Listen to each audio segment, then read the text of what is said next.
particularly around advocacy. And when you think about the language that we heard in there, I mean, parliamentary friends of regenerative agriculture, parliamentary friends of soil, parliamentary friends of Landcare.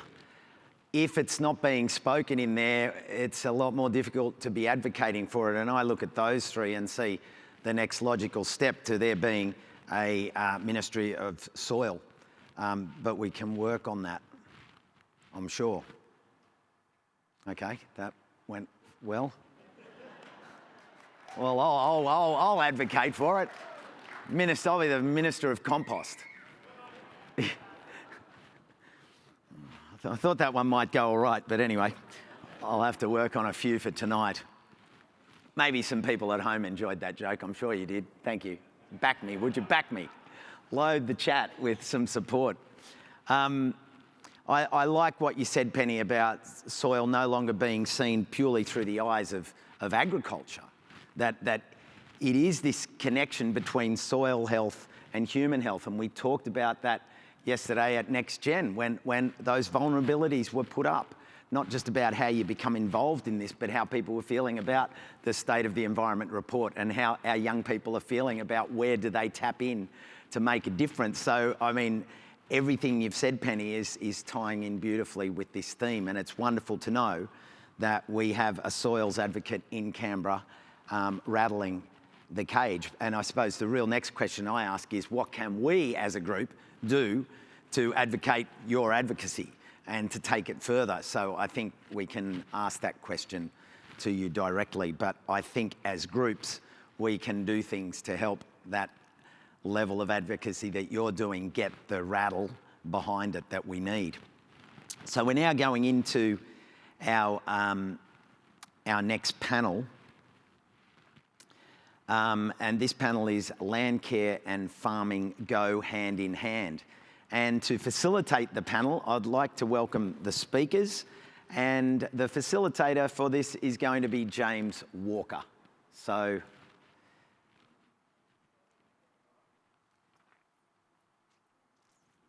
here they come.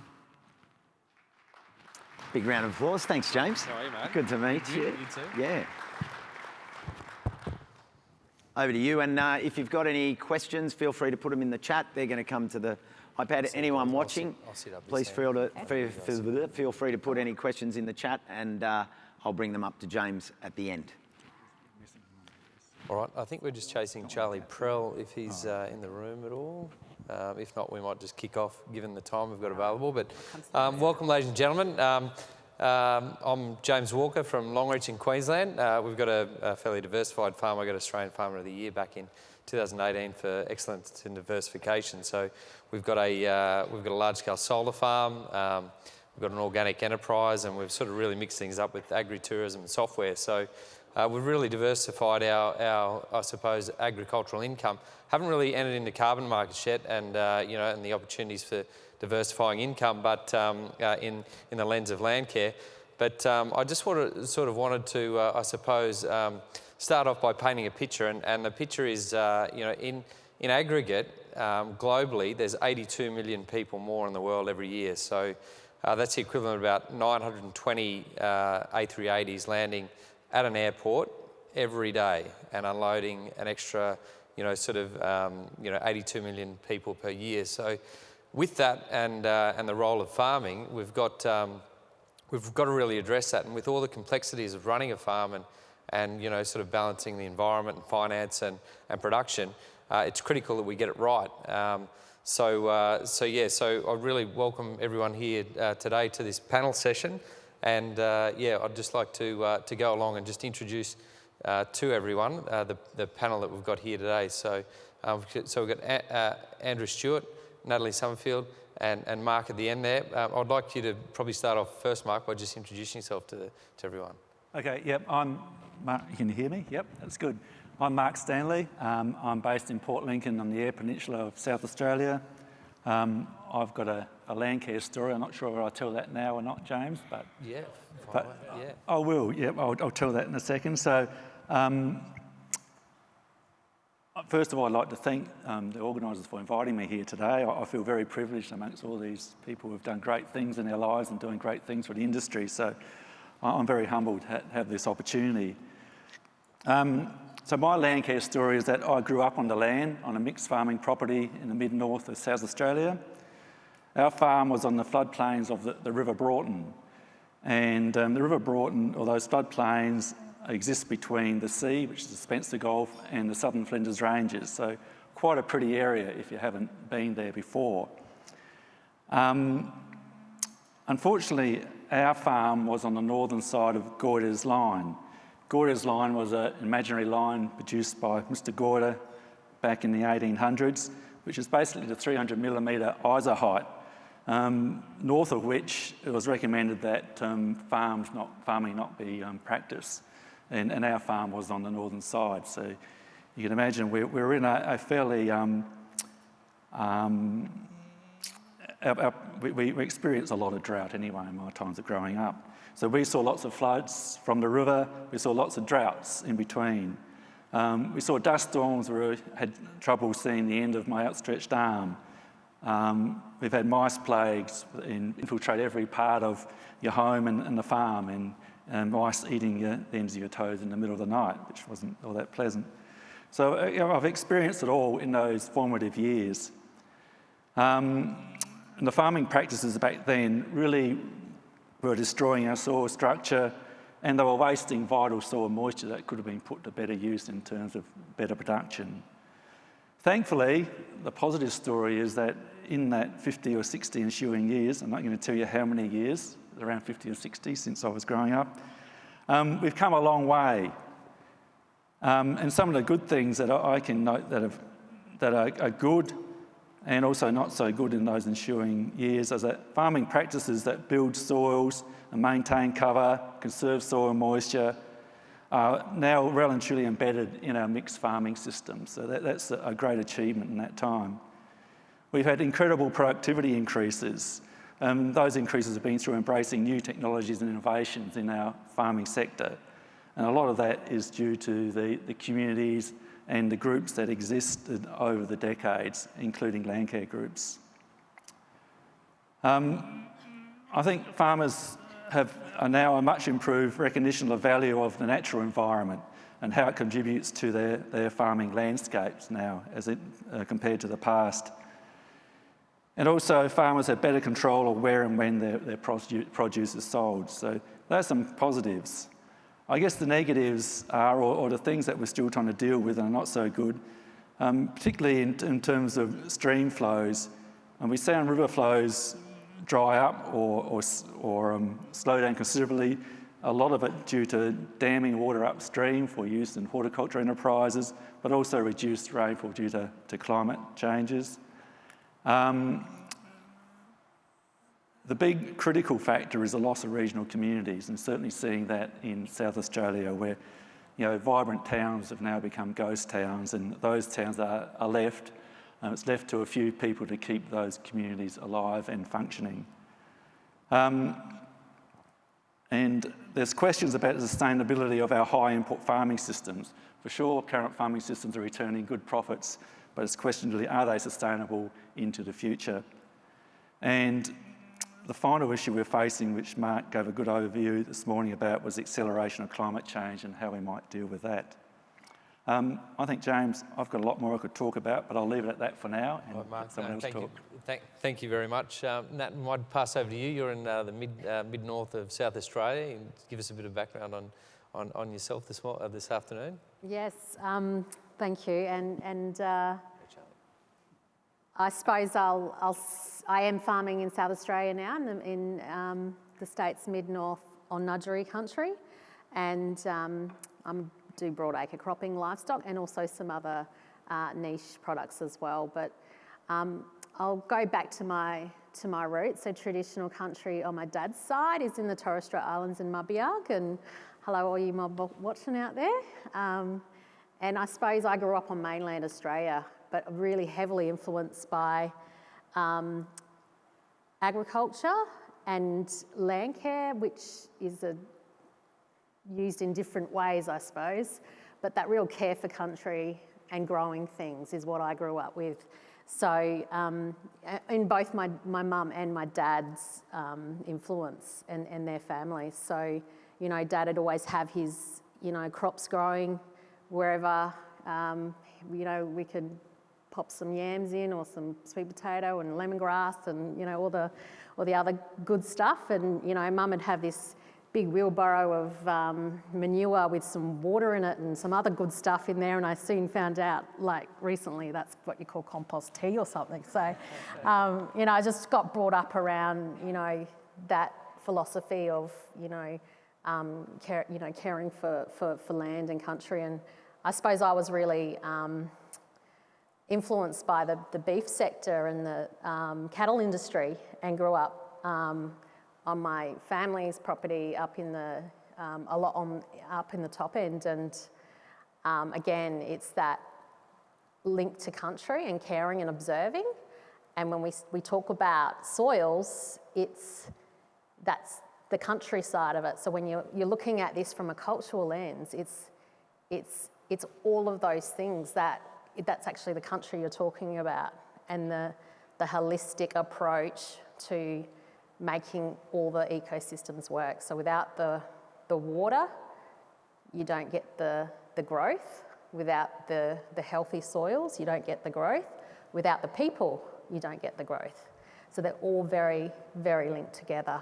And to have traditional people on country is one of the key things we are missing a lot around Australia. And I know that just working closely with the mob, the Nudgee mob that I am in on the country that I farm now is, you know, quite a special thing to be able to help facilitate that return to country and being a part of that special journey.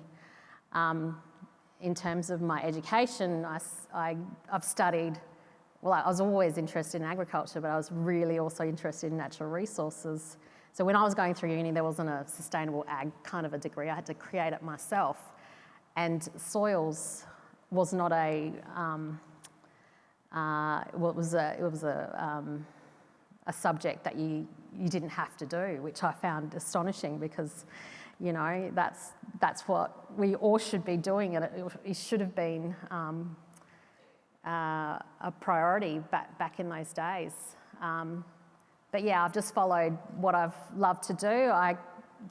Since farming over almost 20 years now in South Australia, I have been a part of our local Landcare group and chaired, or secretary and chair, and you know what it's like in a small community. You just do those roles. And yeah, a plug to Yakamurandi Landcare group, which is also a Nudgee word for that area, and you know, they're doing great things as well. So yeah, I've followed this through, as well as the industry links as well. I think you touched on some really key point. It's the people, you know, and the holistic nature of farming, that and the information flow that Landcare allows, and you know, and the different sort of you know, aspects and points of information you can grasp to improve your system and improve the environmental performance of it as well. And so, I think our next two speakers are quite good in terms of their positioning in that area. And Andrew here, you're the current holder, not for too long, of the Bob Hawke Landcare Award last year, and you farm down in Victoria and have been involved with Landcare for a very long time. So in terms of the information flow, how's that sort of aided your system, and can you give us a bit of a background for the audience on how you achieved the award and how you're moving forward with it? Yeah, thanks, James. Well, firstly, I was surprised that Minister Watt mentioned me today. And then I thought, well, maybe there's an opportunity there that we could invite him down to our area and look at landscape change and what's happening in agriculture and agroforestry. And so maybe I can pursue that line. I'm a fourth generation farmer, James, from southern Victoria, down near Deans Marsh. And we've made changes to our property over the last 30 years. Going back 30 years, we developed a whole farm plan to address various issues such as stream bank erosion, gully erosion, tunnel erosion. There was also lack of biodiversity, ecological decline as well. And remnant vegetation was on the way out, and water quality in areas, and salting having an impact, and these were issues that we needed to address. So we went through best practice then, and Andrew Campbell here, he sort of really fired up a lot of whole farm planning with the Potter Farm Plan program. So thanks, Andrew, for the lead. And we worked on that and developed our whole farm plan. And we've been progressively implementing that. But it was also informed by our East Otway Landcare group and our Otway Agroforestry network and our community. So it was a discussion that we had. You know, we formed these groups and talked to each other, talked to our peers, you know, and told stories. And it's about telling stories and understanding and gaining information. So it wasn't just us doing the plan. We'd developed a base plan, but took it around to these different groups and other people as well that we thought had expertise, and just started to fill in all the missing gaps of information and brought the plan together. So the result of that was that we divided the property into 5 land classes. We double fenced along the land class boundaries and revegetated. We fenced along the drainage lines, and we fenced along the salt affected areas. We fenced out the remnant vegetation areas, waterlogged areas. Not so much waterlogging these days. Back then in the 90s, there was a lot of waterlogging going around with a lack of vegetation, because the vegetation on our property had been cleared down to about 3% after colonisation, you know, and that was complete by about 1890. Our family turned up there in 1905. So these are the things that we were doing. We also have a policy of, fencing out our water holes. So we've connected all those plantings into a web of connected trees across the farm to form wildlife corridors. Yeah.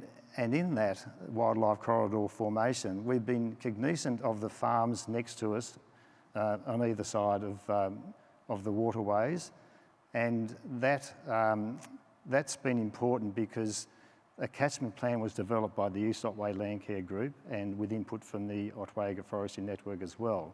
So we were aware of where we stood within the catchment, and we thought it was important as a group that we should connect all these farms.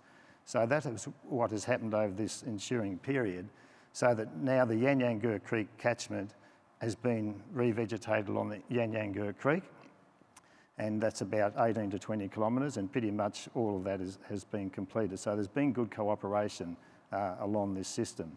And what we're finding now, James, is our production, our traditional agricultural production of prime lambs and wool has not actually decreased. Although we've moved the property from 3% woody vegetation to 18%, we are still producing the same number of lambs and wool, but we've also added agroforestry into the system. So we've taken the fences out a little bit wider in some circumstances and added trees that we're managing for timber products. And this, of course, has been driven largely by the Otway Agroforestry Network that I've been a member of for a long time. And so that's adding new products to our farming system. So if we're still producing the same amount of wool and prime lambs, but we're also producing other timber products, we can therefore say that the property is more productive. It's a much better place to work in and live, and there have been unexpected outcomes as well. We have now identified 126 bird species in the farming system. There have been advantages in the social aspects of the farm, helping to keep the family together with a common purpose, and that's been significant in our family farm operation, so that we're all moving along with a philosophy that is caring for the land, keeping the agricultural productivity going, improving the environment, and developing a sense of community on the farm and involving ourselves in the various community groups and telling these stories about country, on country, you know. We take lessons from our Indigenous friends over here, for example, Natalie next to me, taking what they do about how they've evolved their whole land management system over thousands of years. I think that's a really important aspect that we should keep hold of and generate in our land care functions into the future. So with all that, there have been unexpected outcomes, and one of those is that when we started doing this whole farm plan, we weren't thinking of climate change. Some erudite people were back, in 1990, 1991, but we weren't. But now we're finding, because we have planted all those trees and shrubs and done all those connections for the values I've just spoken about, we've got the byproduct of having addressed the climate change issue, and we're now in a position where our farm is actually a carbon positive production system. So that was an unexpected outcome, but that is what has occurred. So that sort of brings me to a lot of the land managers in the room. Could I get a hand up of how many sort of farmers there are out in the room at the moment? That's a great representation.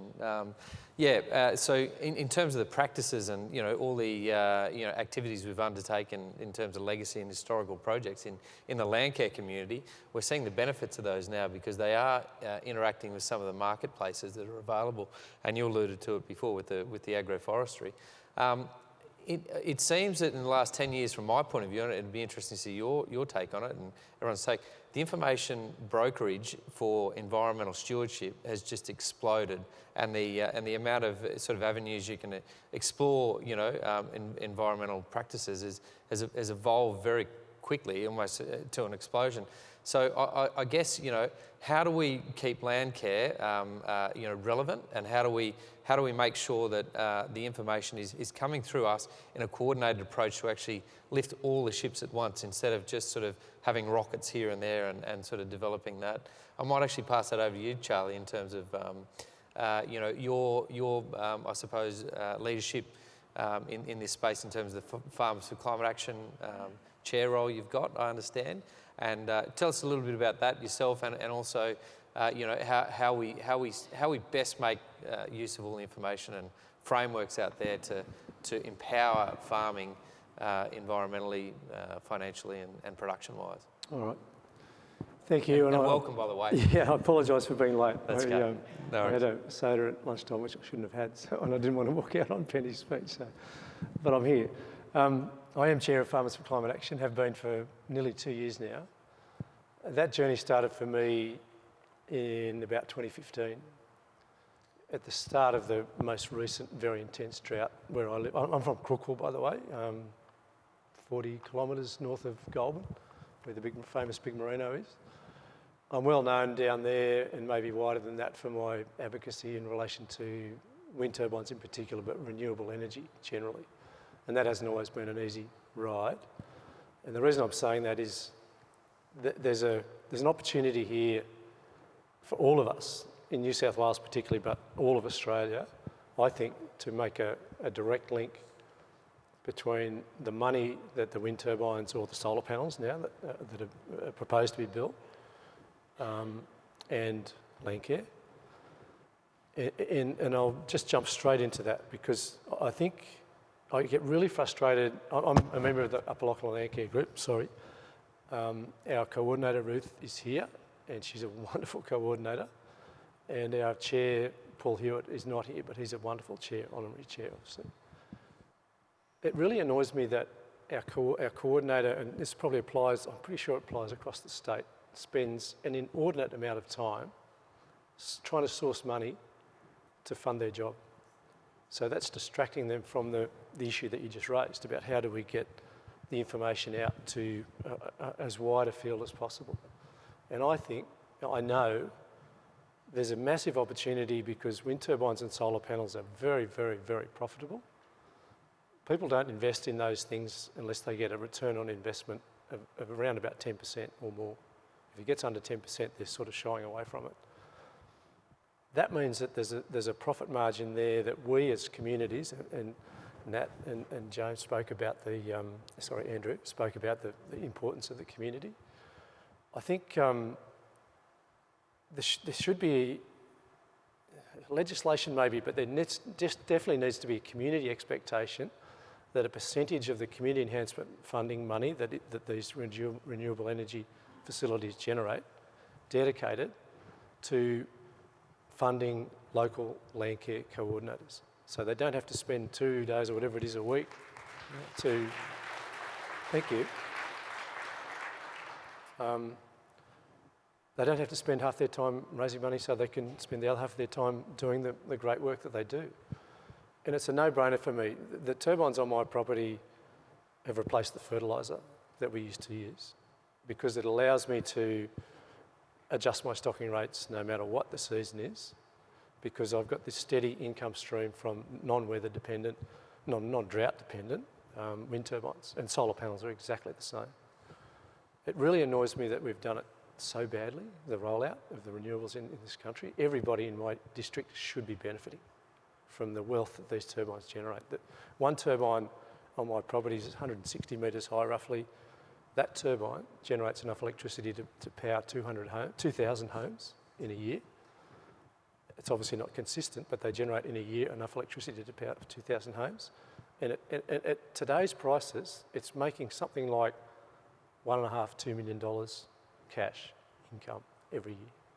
So there's plenty of scope for us collectively to bargain with the large multinational companies like the one I'm in partnership with, to say, you're doing a great job saving the climate, but down here, soil is fundamentally important for food growing, for landscape management, all the reasons that we've heard and we're going to hear lots more about. So there's a synergy there. The turbines are going to put the pressure on the coal-fired and gas-fired generators to shut them down, and they're already doing that. Unfortunately, we're in a bit of a crisis because not much has happened in the last 10 years. That's going to happen really quickly. In New South Wales at the moment, the objective is to build as many wind turbines and as many solar panels as exist in Australia right now, in New South Wales alone, in the next 10 years. So if they don't do that right and get the communities involved and engaged and share the benefits, we're going to go straight back into the climate wars. Yeah, well, Charlie, I think that's really interesting what you've raised in alternative income streams to support sustainable agriculture. You know, ultimately you're taking pressure off the production system through your external income, and you can run your systems, fluently without putting pressure on them. We're the same in long range. We've got Australia's the most highly variable rainfall continent in the world, and we're the most highly variable rainfall area within that continent. So given that, the income variability is massive. So how we've addressed that is alternative business models, and I think that's a really interesting space Landcare could play a role in. Sort of advocating and sort of promoting alternative support income, revenue streams that can support better land management. And so, talking to Andrew and Natalie before the meeting, there's so many other benefits you can derive out of agriculture, and Natalie was talking about the social aspects that agriculture and environmental stewardship holds, and Andrew was saying that in terms of his production system, the lamb output, he's got his daughter here today, I think, that is marketing the lamb as, you can sort of take over and just say what you do with your integrating your system. Well, Jill, my wife, is here too, and she started off value adding to our lamb, basically selling boxed lamb, but selling the farm story, and the carbon positivity is part of that story. And Christy's taken that on to take it further, so she buys lambs from Jill and I, and she boxes those lambs, and she's good on the social media and gets the information out there, and has a nice brochure with the farm story, and that's how she markets the lambs. So that's how we're using one way we can use our carbon advantage, rather than running around trying to sell it to, and you don't know who you're going to sell it to and what the arrangements are going to be. We want to hold the carbon in our system, and we can then claim that we can continue to be a carbon positive farm, and we think that's probably the way that we would like to manage the carbon accounting on our property. And how's that resonating with the clients in terms of the farm being a positive carbon positive farm? Well, I don't think we've done a survey on that, but I think it's all part of the story, and it would have some impact, but I couldn't tell you what degree.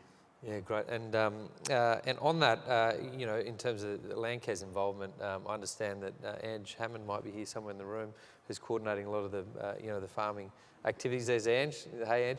And Ange, I think it's 16 sort of carbon projects that we've got across Australia. Is that right? 13. Okay, all right. That was just GST. Everything else.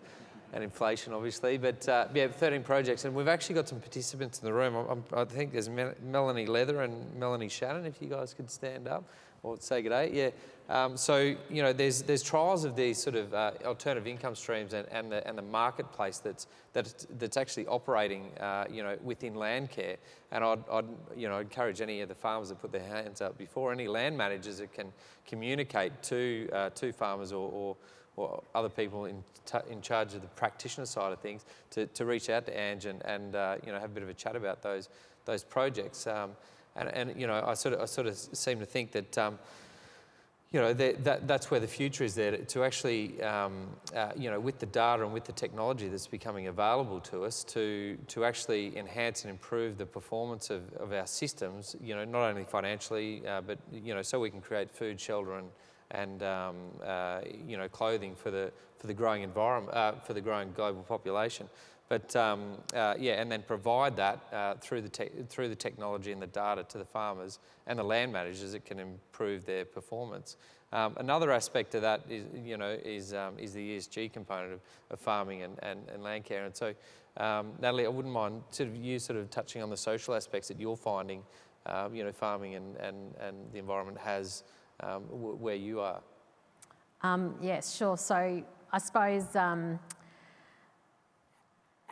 plenty of farmers in the room, plenty of land managers in the room, I should say, as well, because, you know, let's face it, our first farmers were the first peoples of Australia, and still carry that knowledge. So in terms of the social aspects, from a cultural point of view, that's all interrelated. And we know that as farmers, without having a healthy environment, we are impacted. We heard that earlier today. Our health is impacted if we don't have a healthy environment. So that synergy is really important. Healthy communities, so when we talk about where we live and how we interact with each other, it's critical. So if we see dying communities, everything else suffers. In terms of where the industry is at, in terms of the ag industry today, they've now realised that, you know, we're going to have to formalise this. And so they are asking our commodity groups and other sectors, well, what does a sustainable model look like for you? And they're pulling together all the sustainability reports and frameworks so that we can compare. And if we have a look at the Sustainable Development Goals, we don't here in Australia necessarily focus on things like slavery, which is observed in other countries, and we don't necessarily look at animal welfare, although that's more of an issue today as it is. So what is in fact happening is that we're having to lift our eyes up and really explore what does the public want from us as food producers, as growers. What are they looking for? And we know, especially with overseas markets, they want reliable, safe food products. And Australia does a really good job at supplying that. However, we need to formalise that, and that's what the industry is doing in terms of the Australian Agricultural Sustainability Framework. Yeah, brilliant. Then Mark, over to you. I did have a question. You know, in terms of all the farming systems in South Australia, how much appetite is there in terms of engaging with the new markets that are evolving for farmers, the new environmental markets? I think there's definitely interest. I mean, farming in South, the broadacre farming in South Australia is based on mainly the grains industry and sheep mainly, and a few cattle. But and we've always been the industry's always been price takers rather than selling into a market. And 90% of our grain is exported overseas. So there have been attempts over the decades to grow specialised quantities of grain and target markets overseas. but they've always seemed to fell flat because there doesn't seem to be that price premium there. So the work that Nat's talking about, I think, is pretty exciting, so that we can identify where those niche markets are, and we can start producing grain and livestock products that are targeted towards those markets. And if there's a return for farmers, they'll pick it up. Yeah, brilliant. And just in terms of farming systems, I guess my role in South Australia is working with these farming systems groups, and just to make a point that these groups actually grew out of the Landcare, or the decade of Landcare. Landcare was very strong in farming communities in the 1990s due to the political whims of the state. That dropped away in the 2000s, and there was still a need for those local communities to get together, look at what opportunities there were through science and innovation to improve their farming practices. And these farming systems groups emerged. They still have Landcare principles of balancing conservation with production, but they don't necessarily identify themselves as Landcare groups. But certainly I think they'd be more than happy to be part of this broader Landcare family anyway.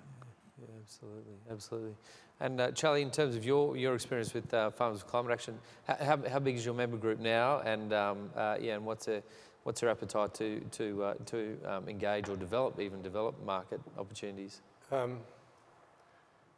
We're well over 7,000 farmer members, something like 45,000 supporters, which are probably mostly urban people, but really concerned about climate and about the welfare of farmers when it gets tough out there in the bush, which it often does, as you know.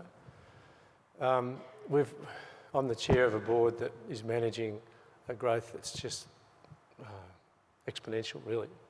In 5 years, we've gone from nothing to more than 7,000 farmers who are members. There's huge holes in our group, in our geographic structure, because we're limited by the capacity of the people.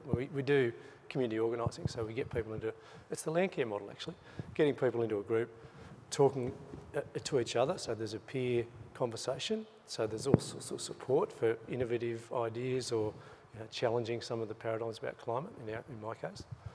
And then giving those people the support they need to get the language right, which is really important in the climate dialogue.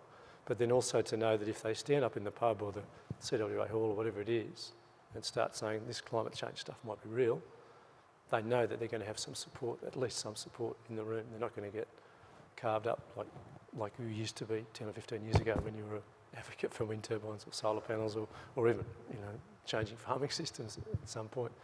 I think that's the most important part of our mission. Our mission is pretty simple. Our vision is farming forever. Natalie and her heritage have proved that you can actually do that. Right now is probably the most stressful time for that vision to be under threat. And we've actually formed a partnership with, I think it's the National Landcare Network. I'm never quite sure which part of Landcare we're, but we have a memorandum of understanding with the National Landcare Network to share knowledge and to move forward together in the way that I sort of described earlier. Yeah, I think we have to be really careful. Two things, and I won't take up too much time. There's an inquiry going on to the allegations that were raised by Professor Andrew McIntosh at the ANU, which is well overdue. The carbon credits that have been generated in this country in the past are very, very questionable in my position. That's not a question, that's a statement. So and I'm pleased that the incoming government just grabbed that ball and tied it up straight away. But carbon credits and biodiversity offsets will be very, very important when all this new renewable infrastructure is built, because you can't build a wind turbine without an area probably about the size of this stage, a bit bigger. If there's trees there, if there's endangered species there, obviously all of that has to be taken into account. But at some point there has to be a quid pro quo about the benefit of the turbine or the solar panel and the biodiversity. And I'm really strongly advocating, and we are, Farmers for Climate Action, that those biodiversity offsets must be local. The big problem in the water trading system in this country, the Murray-Darling Basin Plan, is the water. You can buy water at Longreach and sell it at Mildura. Yeah. That's crazy. It's pretty expensive at Longreach though, obviously. Yeah. And rare. So that's a roundabout answer, but so we're forming relationships with all sorts of groups, as we move forward, including Indigenous groups, Yep. as we move forward and combat the paradigm in Australia, which hopefully is behind us. It's not yet, about the climate wars being over. They're not over yet. We have to make sure that we do this properly. And I think if we are creating carbon credits from our soil, that's a tradable commodity. But we, as the people that create those carbon credits, have to make sure and have the integrity to make sure that those carbon credits are actually genuine, that we're not rorting the system. Yeah, absolutely. Andrew, you wanted to make a comment on that? I just want to make a comment on a couple of things that Mark and Charlie have mentioned there about groups coming together and discussing all these issues, and going back to a former question about how can we manage all this eclectic information coming in. It's overpowering, you know.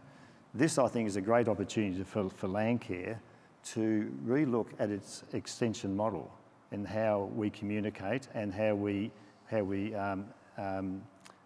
place funds towards facilitating discussions amongst farmer groups, and come up with innovative extension modelling for funding peer group mentoring, meetings, advocacy, and have a rethink, have a reset on that. We've got the opportunity now with the NLP2 coming to a close to reset the model, take a bit of the focus off the trees and the tree guards, bring it back to the discussion and empowering farmers and landholders and encourage them to make good decisions with good support.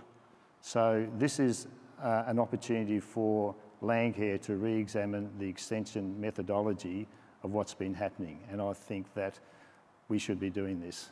Absolutely, yeah, absolutely. And yeah, I'd probably support that in terms of the communication mediums we've got now with, with member portals, websites. The digital age is actually enabling, the flow of information a lot better.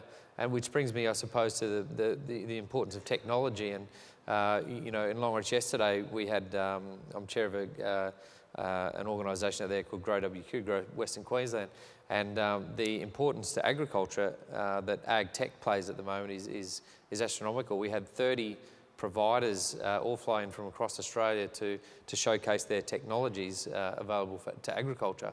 We had about sort of 200 producers, there, and it's a huge enabler to better performance in terms of agricultural performance. In terms of environmental performance, though, and fusing the two and really gaining that data, what are you guys experiencing on farm there and in your networks in terms of the uptake of technology? Is that a huge gap? Maybe we should have, a section for enviro or climate tech at the next conference to showcase what's available to all these practitioners and land managers. What's your experiences in terms of where you are, Andrew? Yeah, well, that's an area where personally I need a lot of assistance from the younger generation to come in and help inform that.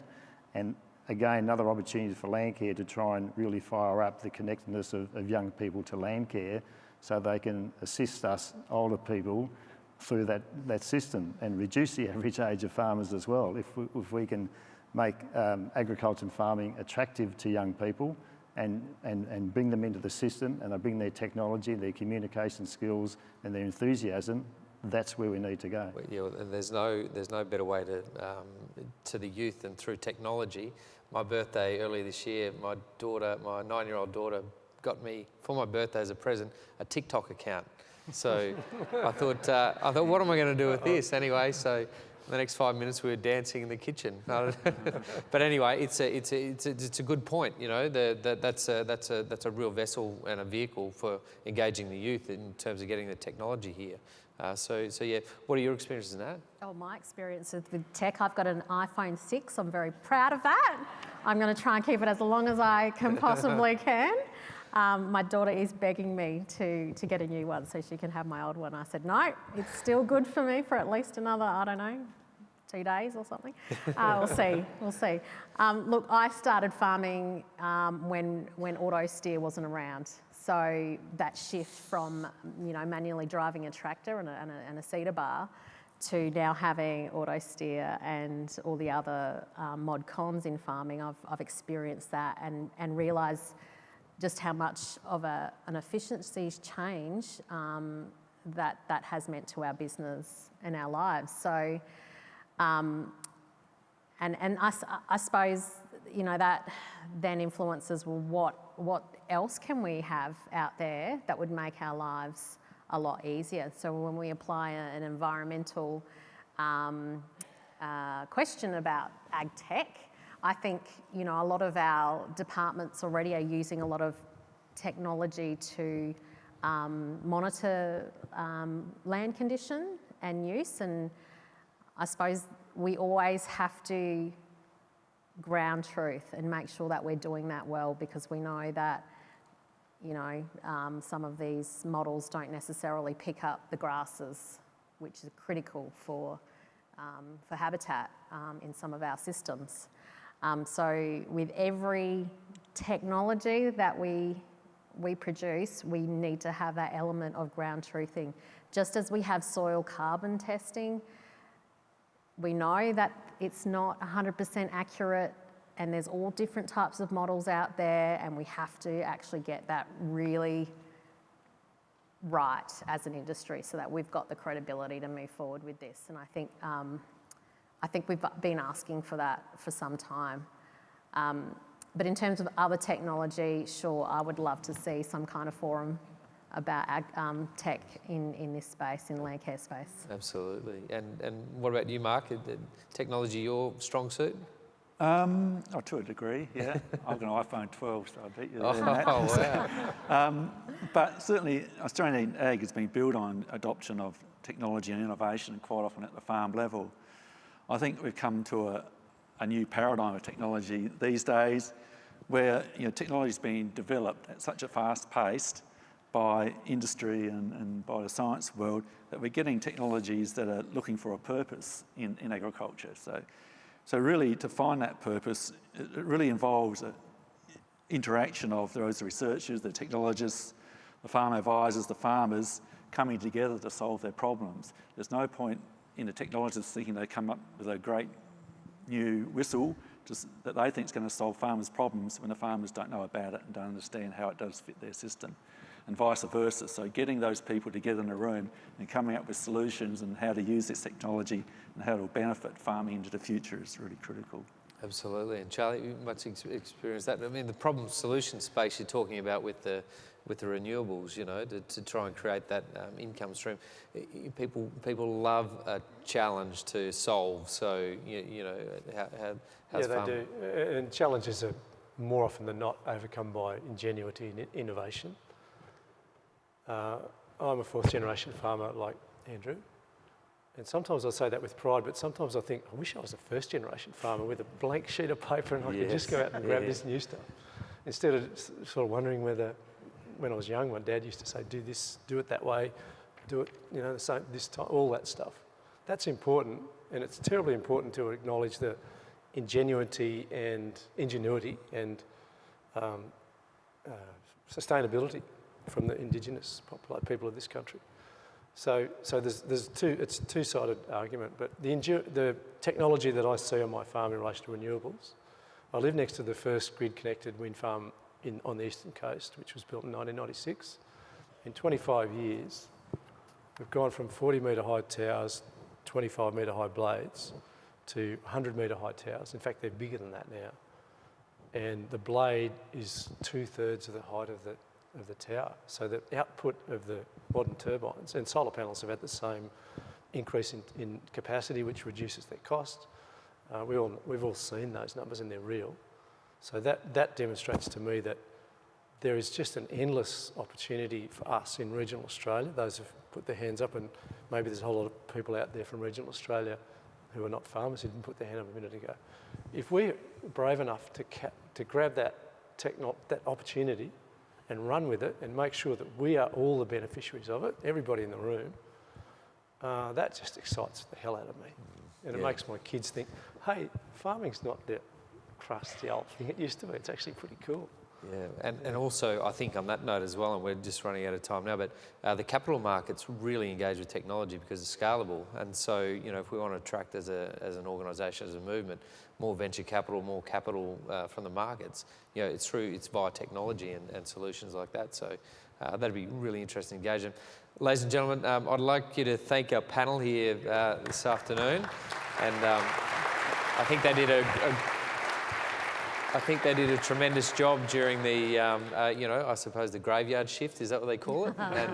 And really like to thank you all. But I'd also like you to come and meet these guys here, or any other farmers you've got in the room, if you sort of have an engagement with them and just chat about some of the issues. Maybe we might come up with the technology together. We never know. But thank you very much, and hope to see you this afternoon.